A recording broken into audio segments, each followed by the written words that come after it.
penanganan perkara yang sedang dilakukan oleh rekan-rekan kami dari Subdit Kamnet Ditreskrim Polda Metro Jaya.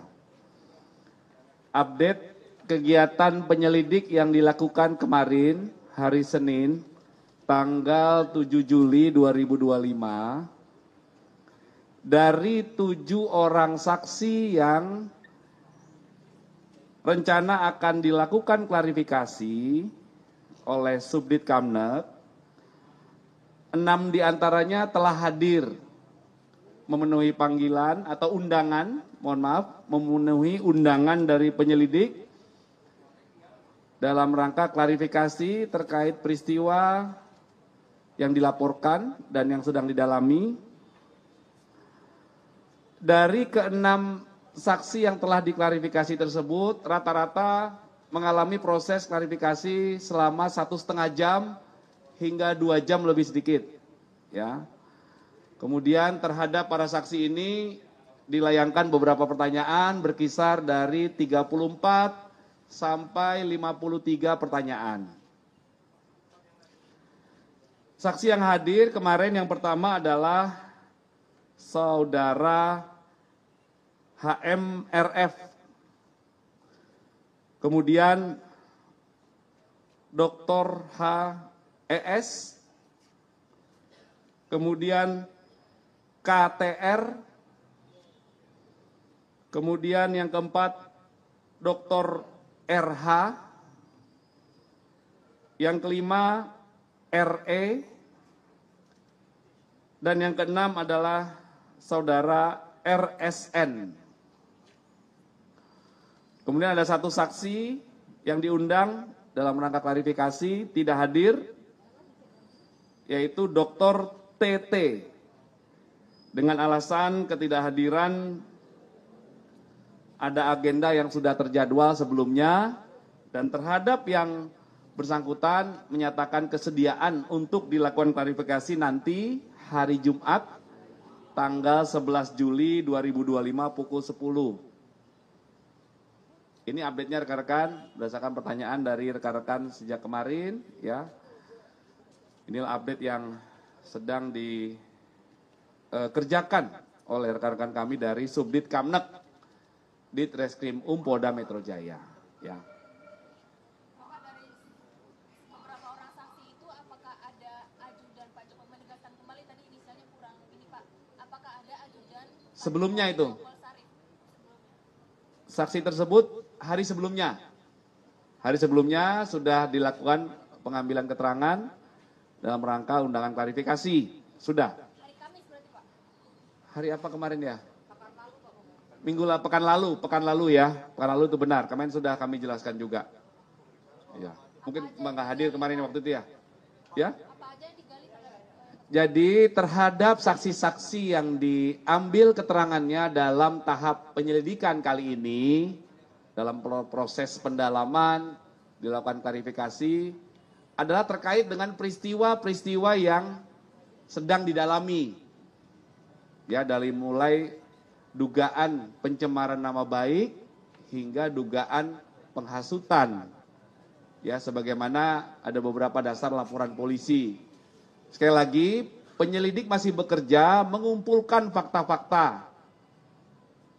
Ya, proses penyelidikan ini harus hati-hati, harus cermat, faktanya satu persatu dikumpulkan dari berbagai pihak, dari berbagai saksi. Saksi adalah orang yang diduga mengetahui, melihat, mendengar, ataupun mengalami ada sebuah peristiwa. Ya, yang peristiwa itu sedang dilakukan pendalaman. Nanti apakah peristiwa ini ada dugaan tindak pidana atau tidak. Ya. RSN bilang dia dicecar 85 pertanyaan. Tadi kan disebutkan di bawah itu 53 pertanyaan maksimal. Itu gimana Pak Kabit? Apakah ada pertanyaan turunan maksudnya? 84, mohon maaf, betul. Ya, berkisar 35 sampai 84 pertanyaan. Betul.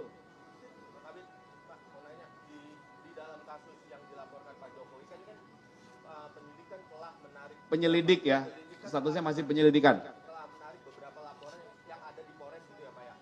Nah, dalam prosesnya yang ada di Polda ini, apakah tetap dalam proses penyelidikannya ini terpisah dalam artian kasus yang dilaporkan Pak Jokowi sendiri dengan yang laporan itu tetap sendiri, karena kan kalau yang di Polres ini kan terlapornya jelas ya Pak ya, ada contohnya RS, ya sedangkan yang Pak Jokowi ini kan belum ada terlapornya. Nah itu seperti apa Pak prosesnya? Baik ya, jadi kami pernah sampaikan di Direktorat Res Narkoba waktu itu, ya habis press release. Jadi ada dua objek perkara yang sedang didalami, ya.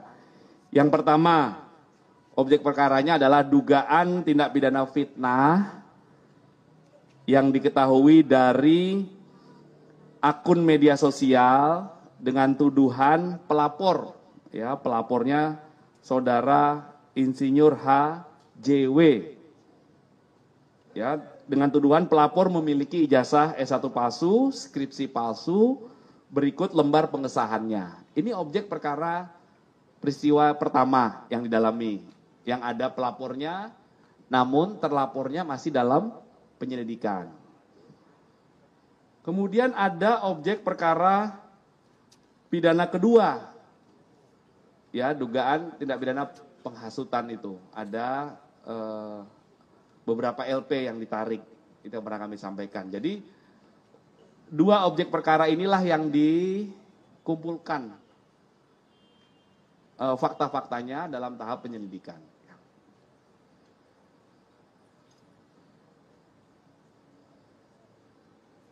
Ya, objek perkara yang kedua adalah dugaan tindak pidana penghasutan dan juga terkait dengan Undang-Undang ITE pasal 28.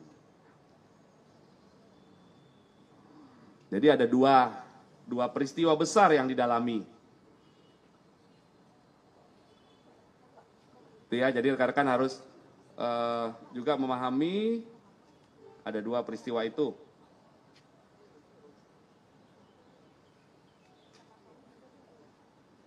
Ada lagi rekan-rekan?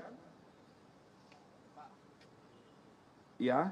Berarti yang tadi objek yang kedua itu untuk pelapor itu sesuai sama yang ada di Polres itu ya Mas? Ya, ada 6 ya, 6 LP ya, 6 LP ya. Ada tanya nggak? 6 LP. Ini kena di-sharing message. Ya, kemarin pernah kami sampaikan tuh Mas di narkoba ya, ada 2. Udah ada ya, nanti minta lagi aja. Kehapus ini. Oke. Pak Kabin, Pak, izin Pak, ini mungkin kasus baru Pak, kan beberapa hari lalu itu ada bocah umur 5 tahun tewas karena tersengat listrik Pak di Taman Yoda. Hah? Itu jadi ada bocah, Maaf Mbak, gimana? bocah 5 tahun tewas tersengat listrik di Taman Yoda hari Jumat lalu. Nah itu Pak, itu kan dari ini apa, dari fasilitas umum gitu ya Pak. Itu tuh kalau dari kepolisian bisa diusut pidana kah? Dan kalau misalnya bisa itu unsurnya gimana ya Pak? Nanti kalau coba kami cek lagi ya, ini pertanyaannya. Kami harus cek.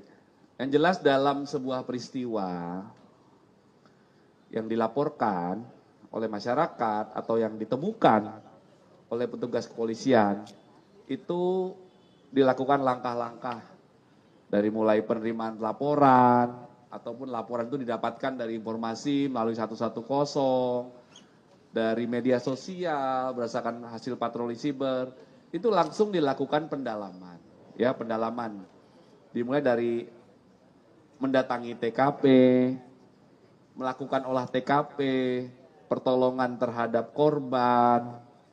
Kemudian dalam melakukan olah TKP itu dilakukan langkah-langkah teknis ya terkait pengumpulan barang bukti, mengamankan TKP hingga dilakukan pemeriksaan secara laboratoris. Dalam peristiwa apapun ya, saya jawab secara umum nih ya. Nanti akan dilakukan pendalaman terhadap saksi-saksi yang ada di TKP, kemudian diklarifikasi dan didalami. Nanti apabila proses pendalaman itu ada dugaan tindak pidana, maka ditingkatkan prosesnya dalam proses tahap penyidikan namanya. Ya, itu secara umum ya Mbak, saya jawab ya.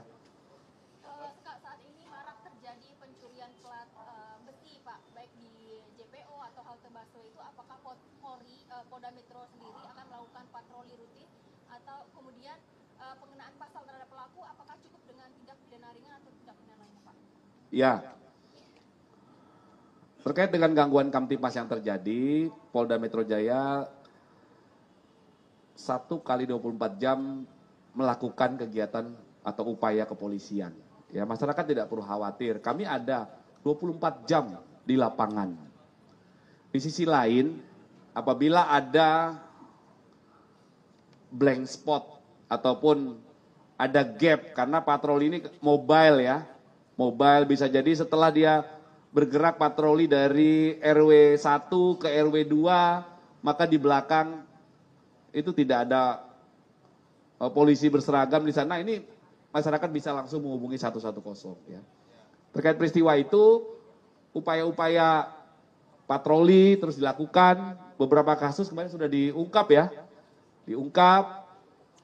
Penerapan pasal terhadap pelaku tindak pidana itu diberikan berdasarkan fakta perbuatan dan alat bukti serta barang bukti yang ditemukan oleh penyidik secara proporsional. Ya. Jadi tergantung nanti peristiwa yang ditemukan itu apa. Ya, yang jelas pasti akan dilakukan penyelidikan dan penyidikan secara profesional dan proporsional. Ya. Berarti untuk mengantisipasi tidak ada lagi pencolongan besi jembatan itu Pak, patroli rutin ya Pak? Ya, patroli rutin itu dilakukan juga secara bersama-sama. Rekan-rekan kami, Babin Kamtipmas itu bersama 3 pilar juga melakukan kegiatan patroli, edukasi secara offline. Babin Kamtipmas kami datang door to door. Kemudian secara online kami juga melakukan imbauan-imbauan di akun-akun official di medsos kami juga dalam rangka menciptakan situasi Kamtipmas yang kondusif ya. Ya. Ini kan berarti masih balik lagi soal ijazah kan masih ada 2 objek perkara ya. Itu dua-duanya masih jalan Pak Kabit. Tahap penyelidikan, proses pendalaman ya. Yang laporannya HJW itu udah berapa saksi, untuk yang laporan dari Polres itu udah ada berapa saksi ya? Iya, nanti kami update lagi detailnya ya. Oke, ya tadi secara umum dulu. Pak sama ini Pak, untuk besok ke perkara khusus di Mabes, Polda dilibatin nggak Pak? Nanti kami komunikasikan ke penyelidik ya. Oke.